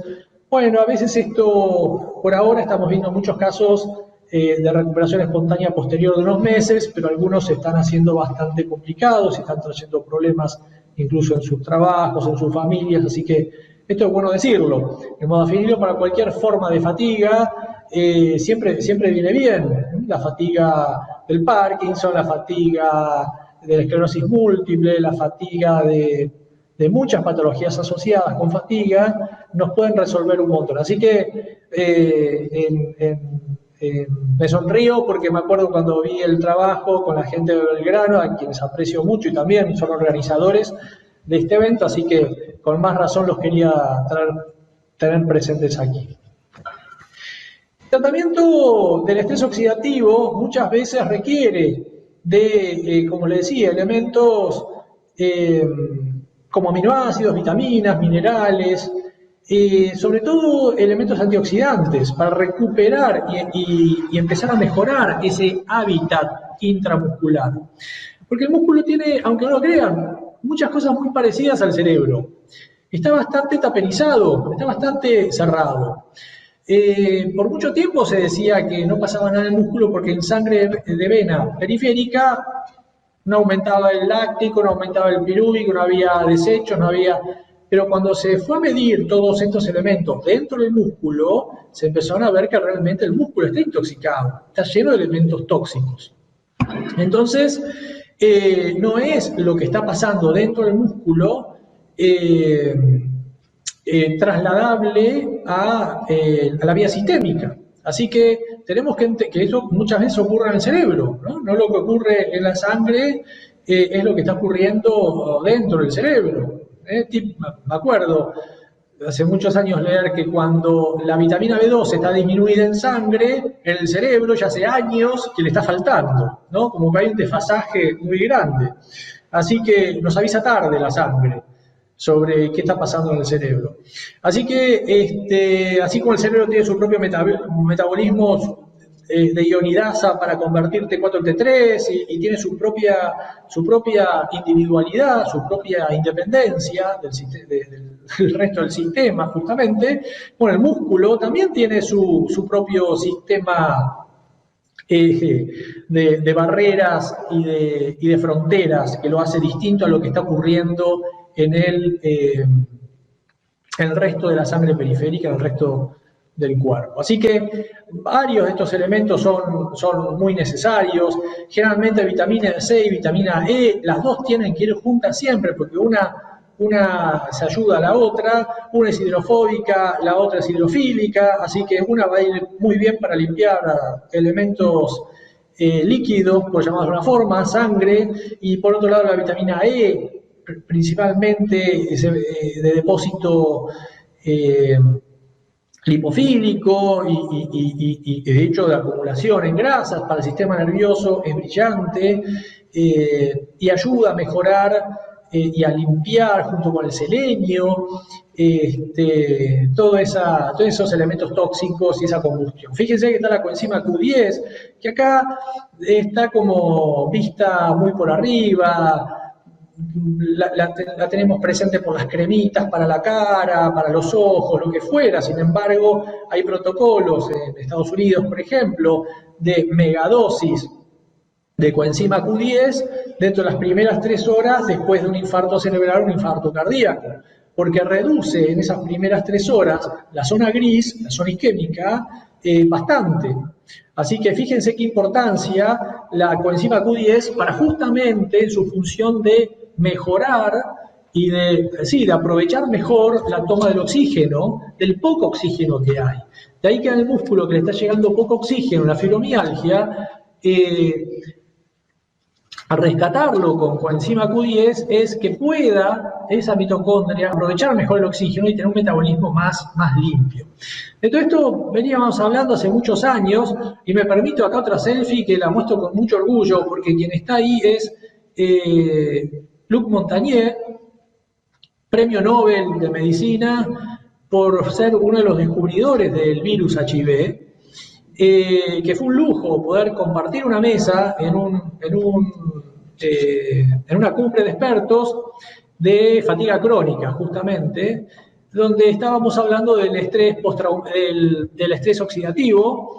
Fíjense cuántos años pasaron, yo me parezco más ahora a él que en ese entonces, pero bueno, yo le preguntaba en qué estaba estudiando el virus, sobre el tratamiento. Decía, no, Pablo, ya el tratamiento está bastante bien encaminado con estos combos y cócteles antivirales, antirretrovirales. Realmente se ha aumentado mucho la sobrevida del paciente con fibromialgia, con HIV y otras enfermedades.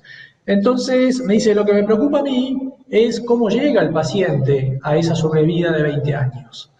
Y es por eso que estoy estudiando el estrés oxidativo de los pacientes con HIV. Y como todas las otras enfermedades crónicas. Y eso a mí me alegró mucho porque acá, desgraciadamente, en nuestro medio, hablar de esto entre el mal uso que se hace y quizá el comercio que hay atrás de todo esto, se minimiza mucho los elementos naturales y que en patologías crónicas y de este tipo son imposibles de suplir con una dieta por más equilibrada, balanceada y rica en lo que fuera, porque requeriría un imposible de comer, incluso elementos imposibles de ingerir en cantidades que es verdad que necesitamos suplementarlos por vías adecuadas y paralelas en cantidades suficientes. Así que para mí esta fue mi cumbre académica, poder compartir una mesa con Luc Montagnier, estar hablando del mismo idioma y sentirme muy orgulloso de saber que estábamos haciendo bien nuestro trabajo y lo seguimos haciendo bien y bien encaminado. Hay muchos otros elementos más, estos son algunos que podemos empezar a mencionar, no solo para saber que existen. Y cuando no se tienen, como yo les decía, se puede usar el ácido tióptico como una buena herramienta, siempre y cuando el paciente lo tolere bien, porque a veces las quejas pasan por la intolerancia, el malestar gástrico e incluso la hipoglucemia secundaria que puede producirse. Y se debe tomar bien, hay que leer bien que se debe tomar en ayunas. En ayunas no significa siempre a la mañana, lo primero que hay que hacer, no, puede ser a media tarde, media mañana, 2 horas antes del almuerzo, 2 horas antes de cenar. En ayunas es eso, sencillamente eso. Yo los pacientes con fibromialgia prefiero empezar con medio comprimido y ver si lo van tolerando, porque a veces este efecto hipoglucemiante en los pacientes los asusta, les dura algunas horas y se sienten como esa sensación de caída de presión y de debilidad que no favorece para nada al paciente. Pero cuando es bien tolerado, realmente hay pacientes con ahora ácido tióptico y nada más, sin pregabalina, sin duloxetina, sin nada de eso, porque le he podido retirar todo y quedarse solamente con ácido tióptico y me muero de ganas también de sacárselo. Pero los pacientes están muy agarrados a que algo tienen que tomar, entonces bueno, se lo dejamos como efecto, sabemos que además le hace bien al resto del organismo. Porque es un excelente antioxidante universal. Universal se refiere a esto, ¿no? Que no es ni vitamina E ni vitamina C, porque permite actuar tanto en tejidos como en líquidos, así que eso es universal. Además nos aumenta nuestro gran antioxidante natural, el glutatión nuestro, así que es fantástico. Así que tener un elemento que le dé un empujón más a nuestro glutatión, mejor todavía, tenemos un efecto antioxidante mucho mayor. Neuroprotector y hepatoprotector, sí, lo conocemos de bajas dosis de algunas preparaciones para el hígado, pero bueno, se usa mucho en cirrosis altas dosis. Como neuroprotector se utiliza también en altas dosis en Alzheimer, en otras enfermedades neurodegenerativas, esclerosis lateral amiotrófica, en Parkinson, para evitar la degeneración de las vías dopaminérgicas. La verdad que ahí es un mundo el ácido tióptico a megadosis. El tema es poder tolerar. Si el paciente lo tolera, fantástico. Le damos un gran beneficio y además mejora las fibras nerviosas que están lesionadas y le da todavía mayor, como vamos a ver,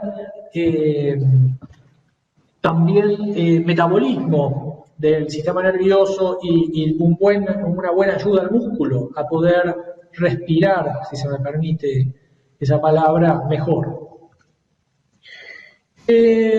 Hay otros elementos que podemos usar, otros fármacos. Ya habíamos mencionado la amitriptilina. Hay quienes, he visto muchos que tratan el dolor con venlafaxina asociada a mirtazapina. Bueno, yo supongo que el racional de esto es la venlafaxina es más serotoninérgica que la noradrenalina y quizá la mirtazapina le aporta más ese efecto noradrenérgico que le está faltando para poder lograr lo que yo le decía del equilibrio serotonina, noradrenalina. Y seguramente la mirtazapina a la noche nos puede ayudar a resolver muchas situaciones de insomnios. Para evitar benzodiazepinas o hipnóticos. A veces hay algunos trabajos con algunos otros antiepilépticos, no gabapentinoides, como la oxcarbazepina, el topiramato. Yo tengo un par de pacientes obesas con topiramato que han resuelto muy bien parte del dolor con topiramato y les ha ayudado incluso a bajar la ansiedad por la comida. El bupropión es buenísimo como buen coadyuvante de la duloxetina, sobre todo cuando la fatiga es muy importante. No le va a aportar mucho más al dolor, pero sí a la fatiga, y en síndrome de fatiga crónica la duloxetina y el bupropión juntos se potencian muy bien porque le da esa pata dopaminérgica y noradrenérgica todavía plus que necesita el paciente. Hay trabajos de memantina, Stephen Stahl habla mucho de la memantina en la fibromialgia. Bueno, yo todavía la utilizo más que por el dolor, para la prevención y para proteger las amígdalas de la citotoxicidad, para mejorar incluso la memoria de los pacientes. Los biorelajantes a veces pueden ayudar, como yo le decía, en las contracturas reflejas. El pramipexol, sobre todo en la fatiga, también por ese efecto dopaminérgico, agonista dopaminérgico, puede mejorar síntomas de la fatiga. Así que, y hay otros, hay un sinnúmero de pacientes, de elementos que se pueden adecuar a cada condición, ¿no? Esto es lo que yo le decía del traje a medida. Esto nos va a permitir decir, bueno, tenemos esta variante, ¿no? Si esto no va o si el paciente presenta estas características. Pero bueno, yo les traje más que nada el kit básico, que sería el talle universal de este vestido, de este traje a que se calce el paciente. No me voy a demorar con esto, es una vía de investigación que sigo en curso, a partir del conocimiento de las alteraciones de la oxigenación musculares, que los pacientes se comportan una gran meteorosensibilidad, son realmente unos grandes barómetros humanos.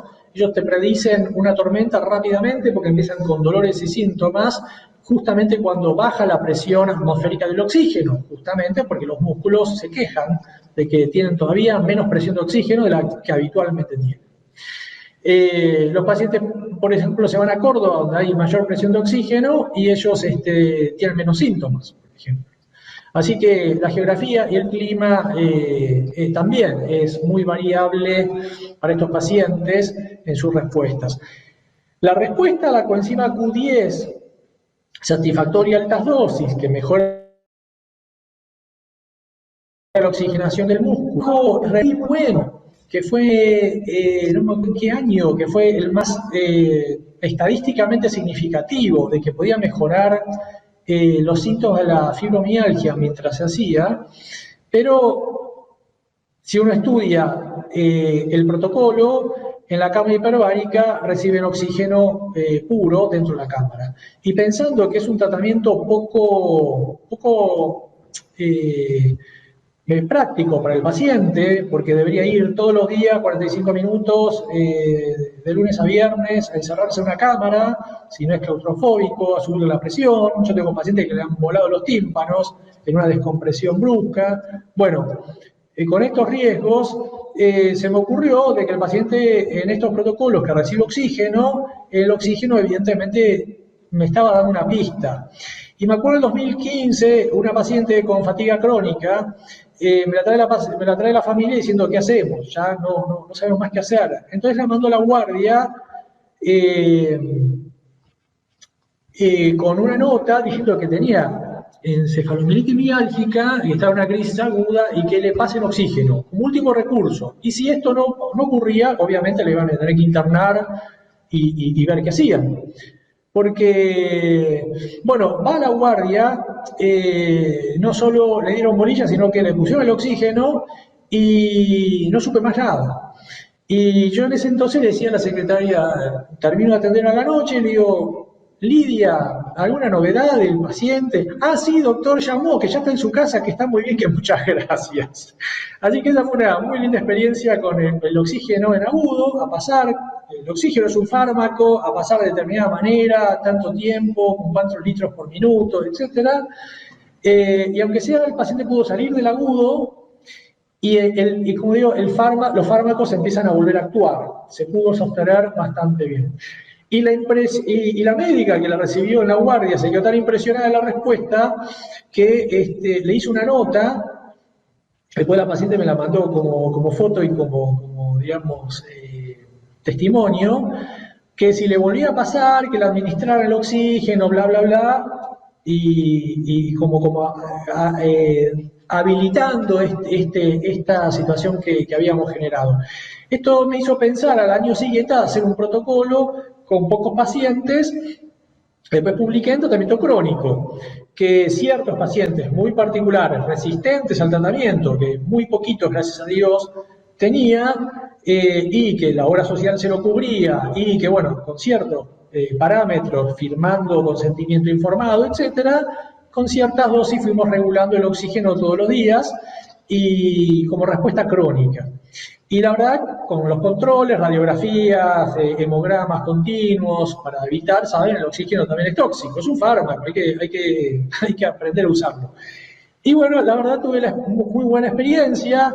En aquel entonces publiqué, creo que eran 3-4 casos que habían respondido muy bien al tratamiento crónico. Una de ellas era una paciente que me decía, bueno, ya los fines de semana no lo uso, porque la verdad que estoy mejor, con lo cual nos está dando la pauta de que la oxigenación acá es importante y que deberíamos mirar un poco más el tratamiento de hacer algo referido a esto. Obviamente habría que llevar esto a una escala mucho más grande. Al momento llevo 12 pacientes tratados con oxígeno crónico, cada vez lo usan menos, y 11 han sido realmente exitosos como tratamiento coadyuvante y al farmacológico y a todo lo demás, las otras patas que yo le decía que tiene el tratamiento.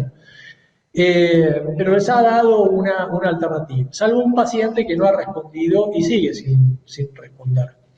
Así que, bueno, ahí se cierra el circuito del oxígeno, que es una de las líneas de investigación que vengo haciendo.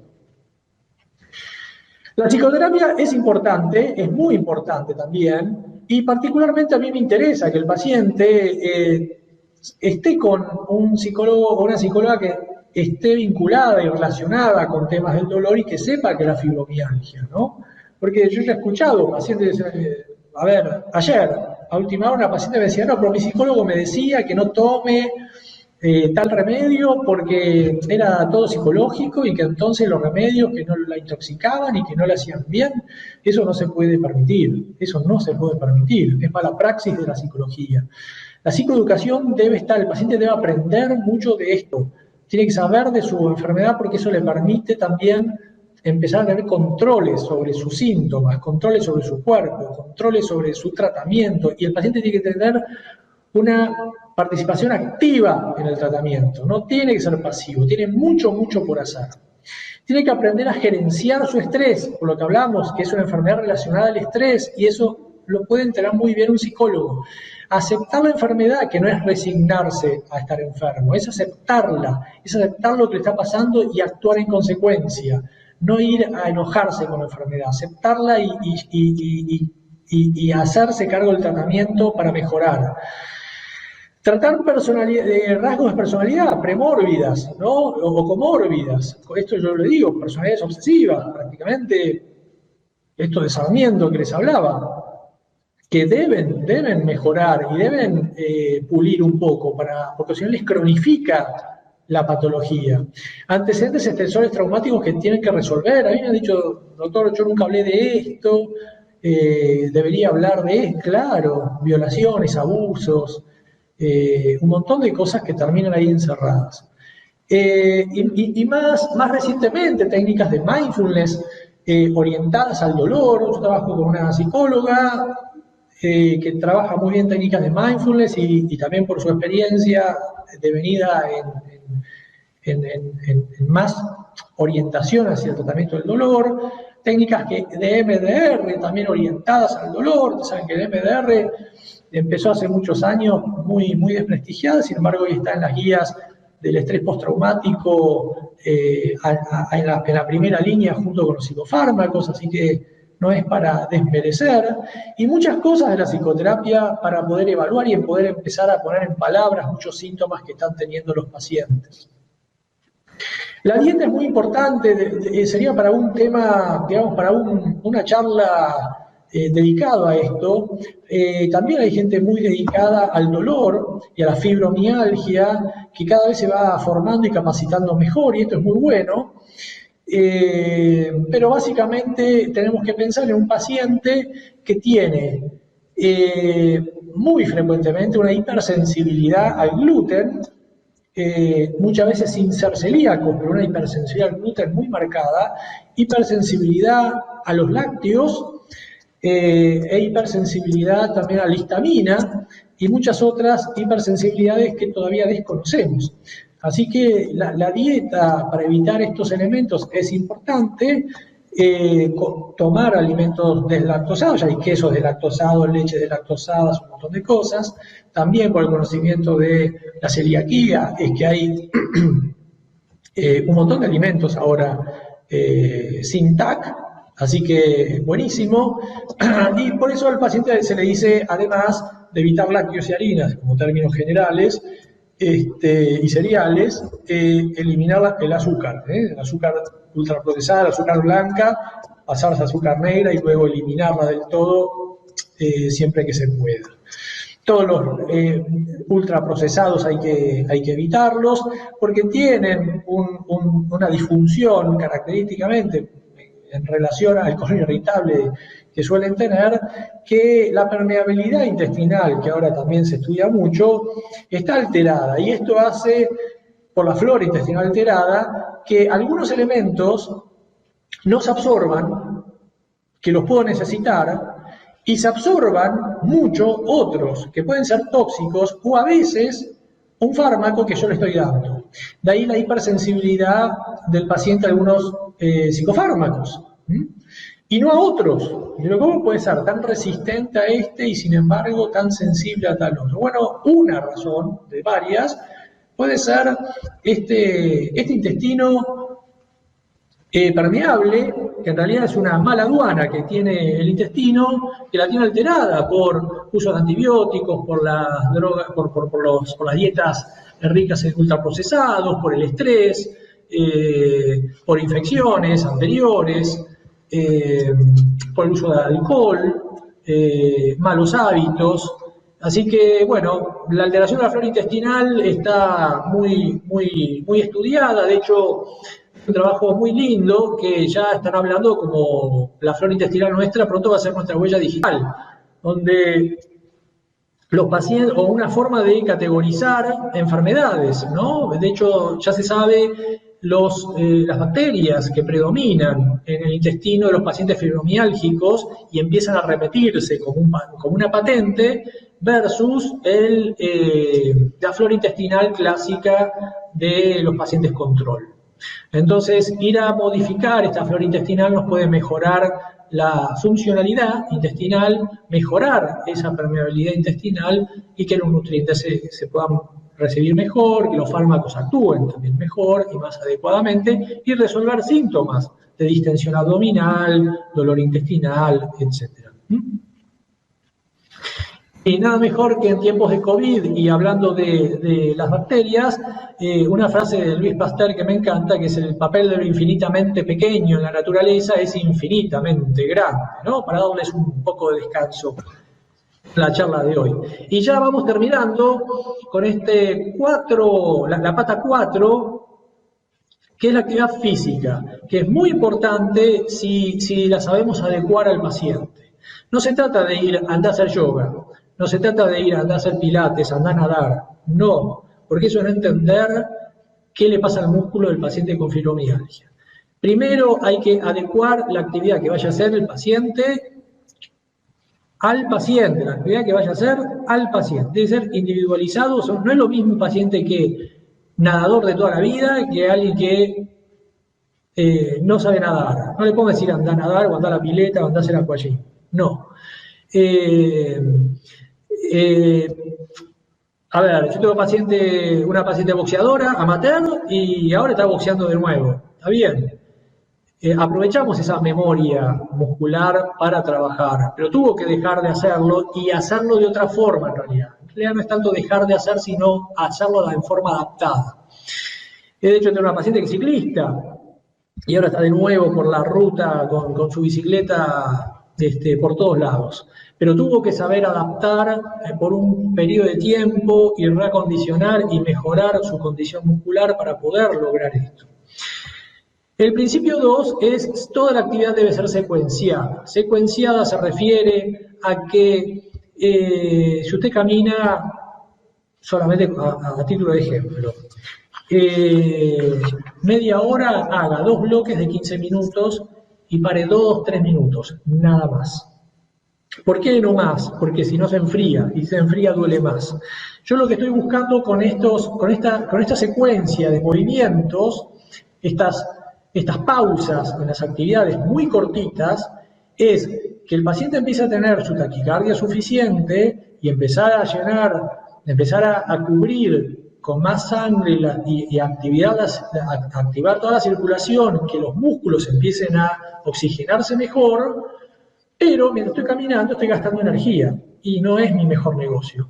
Pero si yo logro de repente detenerme una vez que el corazón ya está en frecuencia cardíaca algo acelerada y ya estoy moviendo sangre a través de los músculos, quedarme quieto es una gran bocanada de aire, como una gran ballena que sale a respirar a la superficie.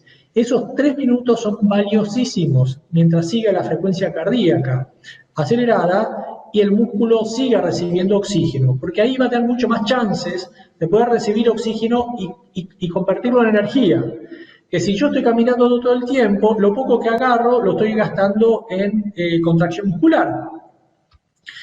Si entendemos esto, entendemos que el paciente tiene que empezar a hacer toda su vida fraccionada, todo, no solamente la actividad física, sino su trabajo, su estudio, si tiene que lavar y secar los platos, que primero lave y que después seque, que si tiene que pasarle el trapo a un ambiente y a otro ambiente, por más que sienta que tiene fuerza y energía para hacerlo de corrido, que haga primero uno, después el otro, y en el medio lo único que tiene que parar son 2 minutos, 3 minutos, no más que eso. De nuevo, porque si se sienta y empieza a descansar demasiado, la frecuencia cardíaca va a bajar y de nuevo el oxígeno va a disminuir en los músculos y nos enfriamos y no nos sirve. Así que yo a veces al paciente le digo que tiene que estar como en un estado de calentamiento, esto de el tercer principio, que es el movimiento sin fuerza. Sobre todo al principio, en una etapa de recuperación. Después va a poder hacer la vida, seguramente, si el tratamiento es exitoso, hacer todo lo que quiera. Pero el principio 3 es esto: movimiento sin fuerza. Esto es poder movernos, pero sin gastar energía en fuerza. El paciente se levanta a la mañana rígido y con más dolor, justamente porque estuvo quieto, la frecuencia cardíaca bajó y la oxigenación muscular disminuyó. El paciente dice, doctor, pero ¿cómo puede ser? Me siento, veo la serie de Netflix, estoy 2 horas sentado, descansando, relajado y me levanto, provoco un vaso de agua y me duele todo, no me puedo levantar. ¿Cómo puede ser? Bueno, justamente porque estuvo quieto 2 horas.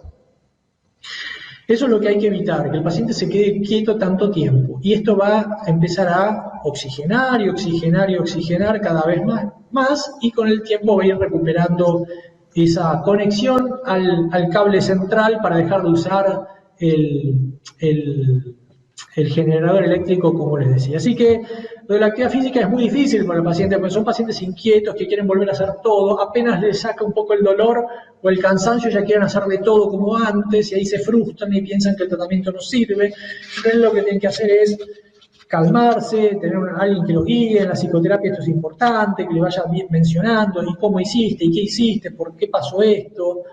No, bueno, porque me sentí mejor, entonces me puse a pintar las paredes. Bueno, no, justamente es lo que no queremos, pero me sentía bien. Bueno, hay que explicarles todo esto, psicoeducación, para que pueda ir adecuándose. Así que, en lo personal, pienso que toda actividad se podría hacer, pero adaptándolo a estos principios generales, ¿no?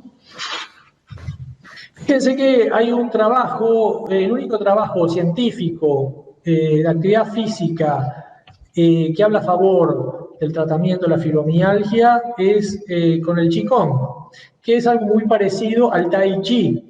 Y si ustedes se ponen a ver a la gente que hace Tai Chi, acá en Palermo, en la plaza, lo que fuera, van a ver que son todos movimientos sin fuerza.